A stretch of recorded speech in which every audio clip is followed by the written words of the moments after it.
आज का पहला प्रश्न, क्या भगवान के लिए सभी जीव एक समान हैं? मैं समझ सकता हूं आपने इस प्रकार का सवाल क्यों पूछा है। असल में हमारे जीवन में जब सब कुछ हमारे अनुसार चल रहा होता है तब तो सब कुछ ठीक होता है, लेकिन जैसे ही हमारे जीवन में कुछ उथल पुथल होती है या कुछ हमारे विपरीत होने लगता है, इस तरह का नाप तोल हम तभी करते हैं कि भला मैंने ऐसा क्या किया जो मेरे साथ ये हो रहा है। कहीं ऐसा तो नहीं कि भगवान हमारे साथ ऊंच नीच करता हो। जो उनकी पूजा पाठ करते हैं उनको अच्छा फल देता है, और जो उनकी पूजा पाठ नहीं करते, मंदिर वगैरह नहीं जाते या भगवान पर शक करते हैं, उन्हें नहीं मानते, उनके साथ भगवान अच्छा नहीं करता। देखिए, ऐसा बिल्कुल नहीं है। ईश्वर के लिए संसार के सभी जीव जंतु एक समान हैं। आप इसे ऐसे समझ सकते हैं, एक मुस्लिम भगवान को नहीं मानता, वह कहता है भगवान जैसा कुछ नहीं है। सभी हिंदू पागल हैं जो मूर्तियों को पूज रहे हैं। कई बार मैंने कई मुस्लिमों को ईश्वर को गाली देते हुए सुना है, शिव को गाली देते हुए सुना है। अब ऐसे में अगर भगवान भेदभाव करता है तो भगवान को उसे तुरंत मार देना चाहिए, क्यों, है ना? कई मामलों में मैंने हिंदुओं को भी देखा है जो उनके अल्लाह को नहीं मानते।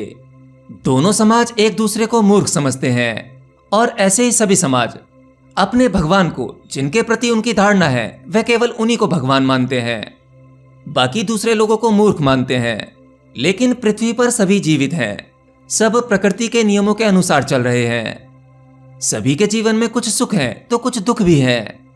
वह ईश्वर, वह अनजाना जिसे कभी जाना नहीं जा सकता, वह सबको बराबर सर्विस दे रहा है। ईश्वर अपनी सुविधाएं देते हुए कभी भी भेदभाव नहीं करता। सूर्य की जितनी रोशनी एक भक्त के आंगन में पड़ती है, उतनी ही रोशनी एक नास्तिक के आंगन में पड़ती है। अगर एक भक्त अपने खेत में अनाज बोता है तो धरती अपनी प्रवृत्ति के अनुसार उसे फसल देती है, उसे भोजन देती है। और वहीं अगर एक पापी हत्यारा वह भी अपने खेत में फसल उगाता है तो उसका फल उसे भी मिलता है। जब भोजन, हवा, वायु, प्रकाश, अग्नि, ये प्रकृति के सभी गुण सबके लिए एक समान है, इसमें प्रकृति भेदभाव नहीं करती, तो भला ईश्वर तो समझ से परे की चीज है। वो किसी के साथ भेदभाव क्यों करेगा? उसके लिए सभी जीव जंतु एक समान है। हाँ, आपके जीवन में जो भी परिस्थितियां आती हैं उसके जिम्मेदार आप स्वयं हैं। जितना ही आप संसार और समाज की चीजों से जुड़ोगे उतना ही आपको सुख दुख भोगना होगा। अरे भाई, आप किसी को प्रेम करते हैं, ये आपकी हेडेक है। आपको उस प्रेम से सुख मिल रहा है, आप उसे भोग रहे हैं, प्रसन्न हो रहे हैं। जब आपको प्रसन्नता मिली है तो उसी वजन का आपको दुख भी मिलेगा। अगर आप किसी सुख में मोह नहीं लोगे, उसका रस नहीं लोगे, तो आपको कोई दुख भी नहीं छुएगा। यहां केवल समझ का खेल है। आपको चाहिए अपने जीवन में स्थिरता। जीवन के किसी भी हालात में, किसी भी परिस्थिति में अपने आप को स्थिर रखना, यही सभी समस्याओं का समाधान है। और रही बात ईश्वर की, ईश्वर पर उंगली उठाना छोड़ दो। वह करता नहीं है, करता तो आप हो। वह किसी के साथ अच्छा या बुरा नहीं करता, वह तो करता अकर्ता के पार है। ईश्वर आपको नहीं कहता कि आप न्यूक्लियर बॉम्ब बनाओ और अपने को बड़ा बनाने के लिए एक दूसरे देशों को नष्ट करो।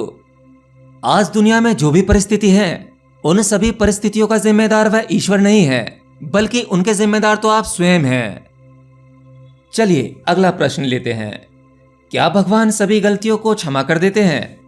देखिए, मैंने अभी कहा परमात्मा सभी के लिए एक समान है।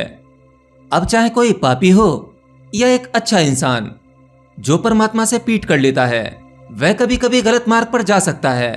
बिल्कुल उसी प्रकार से जैसे किसी फैमिली में दो बच्चे हो, एक बच्चा तो अपने माँ बाप का आज्ञाकारी है, वह उनसे प्रेम करता है, और दूसरा बच्चा जो आज्ञाकारी नहीं है, हठी है, जिद्दी है, वह अपनी मनमानी करता है, वह माँ बाप का कहना नहीं मानता।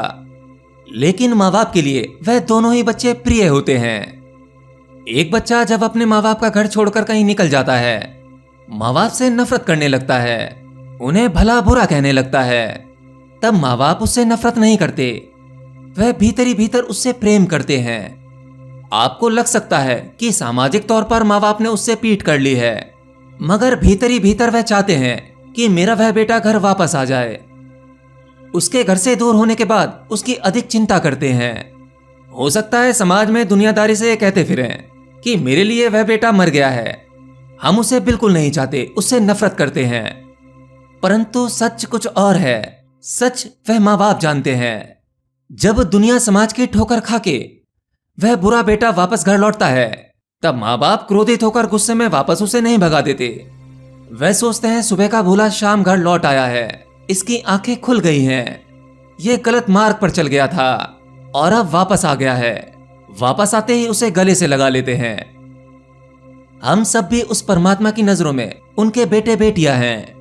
वह हमसे कभी घृणा नहीं करता, उल्टा भटक तो हम जाते हैं। परंतु जैसे ही आंखें खुलती हैं, परमात्मा तो बाहें फैलाकर खड़ा हुआ है अपने पुत्र या पुत्री को गले लगाने के लिए। परमात्मा एक पारस पत्थर की तरह है। जैसे ही पारस पत्थर एक साधारण लोहे को छूता है, वह सोना बन जाता है। उसी प्रकार एक असाधारण लोहा, जो एक कसाई का लोहा है, कसाई की छुरी है, जो सुबह से शाम तक न जाने कितने कत्ल करती है, कितनी हत्याएं करती है, अगर लोहे की वह छुरी भी उस पारस पत्थर को छू ले तो वह भी सोना हो जाती है। अर्थात आपको केवल आंखें खोलने की आवश्यकता है, थोड़े से होश की आवश्यकता है। आपने स्वयं परमात्मा की तरफ पीठ कर रखी है, उसका घर छोड़कर भागे हुए हो और कहते हो कि मेरी कोई चिंता नहीं करता, परमात्मा मेरी तरफ देखता भी नहीं है, मैं इतने कष्टों में जी रहा हूं, मेरी कोई सहायता नहीं करता। अरे भाई वापस आ जाओ, आंखें खोलो, होश में आओ। भागे तुम ही हो, परमात्मा से पीठ तुमने ही कर रखी है। जैसे ही आपकी घर वापसी होगी, आप परमात्मा के घर में लौटेंगे तो परमात्मा आपका अपने प्रेम के आंसू से स्वागत करेगा और गले से लगा लेगा। फिर आपकी हर एक चिंताओं का समाधान परमात्मा के पास में है। जैसे आपके माँ बाप आपको हर एक प्रॉब्लम से निकालने में आपकी सहायता करते हैं, वैसे ही वो परमात्मा आपको हर एक समस्या से चुटकी भर में निकाल देगा। बस जरूरत है तो उस परमात्मा के सम्मुख आने की, घर वापसी की। आपने अपने जीवन में कितना भी गलत काम क्यों ना किया हो, हजारों लाखों को धोखा दिया हो, आप खूनी पापी ही क्यों ना हो, बस एक बार उस भरे हुए दिल से, उस प्रेम से पश्चाताप का भाव रखकर उस परमात्मा के सामने आ जाओ। आपके सभी पाप एक क्षण में धुल जाएंगे और इससे आपकी अगली गति अति सुंदर होगी। तो परमात्मा सबको क्षमा करता है। क्षमा ना करना तो मनुष्य का काम है और जो क्षमा करता रहे वही परमात्मा है।